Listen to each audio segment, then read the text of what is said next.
Greetings, this is Ron Smalek, and I'm reading Mockingjay, which is the third book in the Hunger Games series by Suzanne Collins. What follows are my thoughts chapter by chapter. Alright, which brings us to part 3 of Mockingjay. This part, the last 9 chapters are called Assassin. Starts with chapter 19. So Boggs, the team leader, is definitely angry that Peeta joined the team. Of course, Katniss is as well.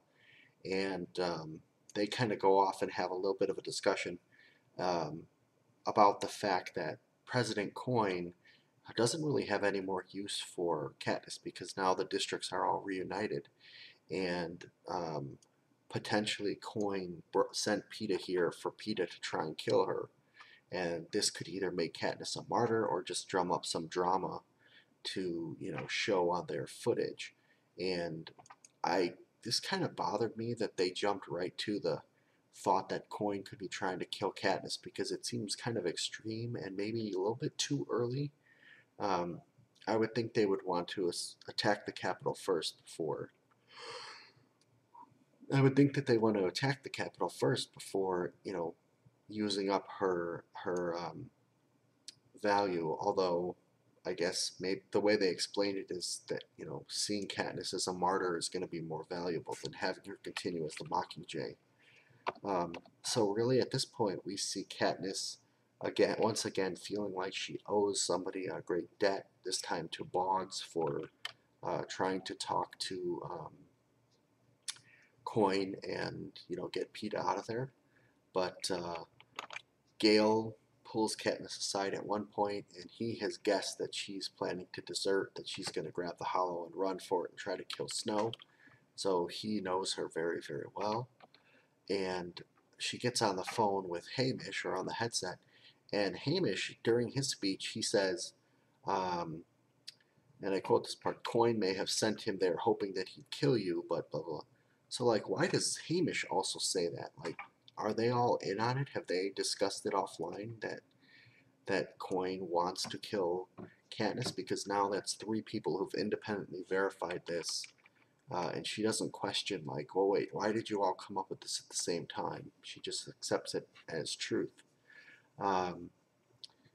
We also find Katniss at this point realizing or convincing herself that she's been acting very rude to Peeta and she's been mad at him.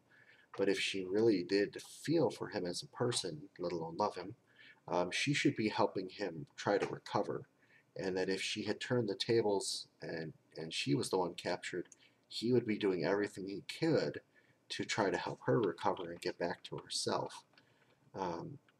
So they basically go on with their normal duties.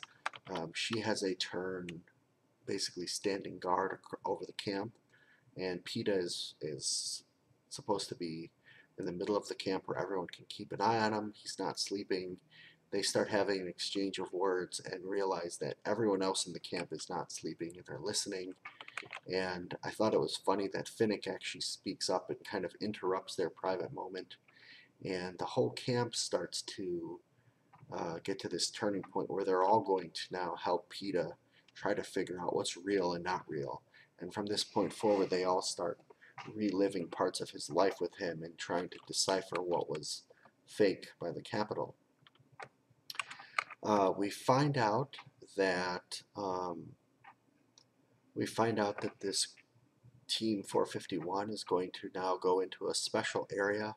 It's a block that shouldn't have any actual fighting, but there are 2 active pods left. They're going to add some smoke and some special effects, and they're going to try to film an action sequence, which just feels weird that they would even be trying to do this in the middle of a war. And Peeta basically is explaining at one point that he was forced to watch Darius, which is the old peacekeeper from their district who was turned into an Avox, and Lavinia, who was an Avox, that he was forced to watch them be tortured and killed while they were in the Capitol. And while they're playing the game of real or not real, he knows that that memory was actually real. And he has an interesting quote because he says there was nothing shiny about it. So I have a feeling that that pretty soon he's going to start having memories, and he's going to be able to differentiate the real ones from the fake implanted memories by whether or not they are shiny or have some sort of a glow about them. And right at the end of this chapter, of course, one of those cliffhangers again, where Boggs they're dealing with these pods, and all of a sudden he steps on a landmine, and boom, his legs get blown off. And I was kind of bothered by this because I actually like the character of Boggs. He's been around a couple chapters in this book, but certainly not long enough for him to have his full role, and he was actually just being really cool with Katniss, so we'll see what happens next. So chapter 20, I do want to point out that in the first two books of the Hunger Games, I was basically reading two chapters, taking notes, and then recording, reading two chapters, taking notes. Here I've pretty much taken notes and read through the end of the book. So now as I'm going back through my notes and kind of remembering what happened, I'm like, 7 chapters back from where I was, where I wrote these notes, and I already know what happens later. So it's sort of, I found, unfortunately, it has sort of tainted my reaction to some of this stuff. But I'm just going to read off what I have in my notes pretty much straight. In chapter 20, Katniss gets the hollow because Boggs can no longer lead the team. And of course, there's some discussion of whether it should be her leading the team or someone else. And really, before too much else can happen, there's this big black wall of what I thought to be like a plasma, because it's not a liquid, not a gas, not a solid, coming toward them, and it's sort of hurting them down the street. It's like a giant tidal wave. And of course, in the confusion of this, Peeta attacks Katniss, and then he is subdued. He's sort of taken out of commission, I think locked in the closet of an apartment that they run into. And at this point, Katniss is trying to figure out, how to regain control of the situation, and says that she's on a secret mission to kill President Snow that the rest of the team didn't know about.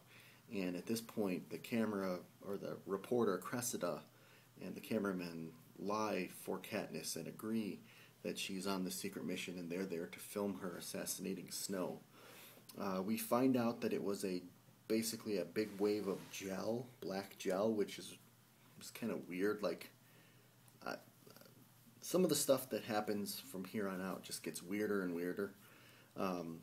It was such a big, powerful wave that it took out a lot of pods, which were the traps, and it took out some of the buildings as well. And the team is presumed dead and pronounced dead on national TV.